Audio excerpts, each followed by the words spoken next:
मंडळी, कधी-कधी घरामध्ये कोणतीच भाजी शिल्लक नसते, तर अशा वेळी अवघ्या 5 मिनिटांमध्ये बनवून तयार होणारे हे बटाट्याचे काप. अगदी लहानांपासून मोठ्यांपर्यंत आवडणारी ही रेसिपी. एक साइड डिश. कधी-कधी तोंडी लावण्याकरता घरामध्ये काहीच नसतं, त्यावेळेस सुद्धा हे आपण बटाट्याचे काप झटपट बनवू शकतो. नुसते खायला सुद्धा हे खूप छान लागतात. घरातील उपलब्ध मसाल्यांमध्ये अगदी कमी साहित्यामध्ये ही रेसिपी बनवून तयार होते. चला तर मग वेळ न घालवता लगेचच रेसिपीला सुरुवात करूया. नमस्कार, मी प्रणीता. किचन विथ प्रणीतामध्ये तुम्हा सर्वांचं मनापासून खूप खूप स्वागत. सर्वात आधी इथे मी एक स्वच्छ धुवून बटाटा घेतलेला आहे. आता या बटाट्याचे मी साल पिलरच्या साहाय्याने काढून घेणार आहे. बटाट्यामध्ये भरपूर प्रमाणात कार्बोहायड्रेट्स असतात, ज्यामुळे शरीराला त्वरित ऊर्जा मिळते. त्याचप्रमाणे बटाट्यामध्ये कॅल्शियम, पोटॅशियम, मॅग्नेशियम असल्यामुळे हाडे मजबूत होण्यास मदत होते. पोटॅशियममुळे शरीरातील सोडियमचं प्रमाण संतुलित राहतं, ज्यामुळे उच्च रक्तदाब कमी होण्यास मदत होते. इथे मी बटाटा सोलून घेतलेला आहे. आता याचे आपल्याला गोलाकार असे काप करून घ्यायचे आहेत. इथे मी मध्यम जाडीचे काप करून घेणार आहे.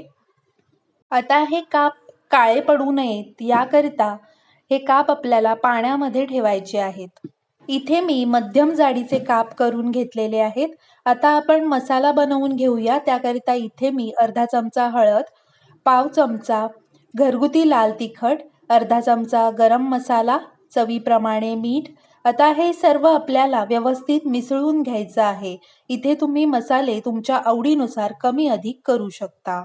आता हे काप आपल्याला त्यातील पाणी निथळवून एका कापडाने पुसून घ्यायचे आहेत. आता आपण जो मसाला बनवून घेतलेला आहे तो तयार मसाला या बटाट्याच्या कापांना लावून घ्यायचा आहे. इथे मी सर्व बटाट्याच्या कापांना मसाला लावून घेतलेला आहे. आता आपण लगेच बटाटा फ्राय करायला घेणार आहोत. त्याकरिता मी गॅसवर एक तवा गरम करायला ठेवलेला आहे. त्यामध्ये अर्धा पळी इतकं तेल घालणार आहे. तेल छान गरम झालं की आपल्याला एक एक बटाट्याचा काप तेलामध्ये सोडायचे आहेत.